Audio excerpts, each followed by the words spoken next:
विपक्ष के साथियों ने अपने भाषण में हमें आरक्षण विरोधी कहा, संविधान विरोधी कहा, हमें देश विरोधी कहा, लेकिन इन्हीं के 3 प्रधानमंत्रियों का जो वाक्य है वो इस सदन में हम पेश करना चाहेंगे।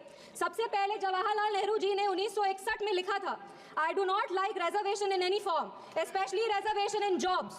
I am against any such step that promotes inefficiency and takes us towards mediocrity.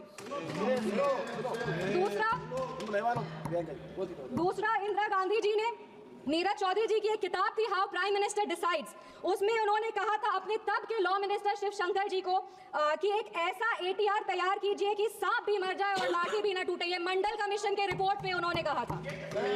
तीसरी राजीव गांधी जी ने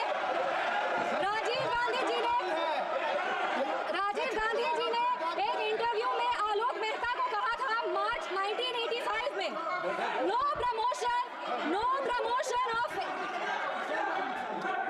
राजीव गांधी जी ने एक इंटरव्यू में जर्नलिस्ट आलोक मेहता को कहा था मार्च 1985 में कि no promotion of idiots in the name of reservation, and that promoting idiots in the name of reservation would harm the entire country. ये इनके 3 प्रधानमंत्री थे और देश 37 साल इनके प्रतिनिधित्व में था और इन्हें लगता था कि आरक्षण से इस देश में 2nd ग्रेड सिटीजन आते हैं।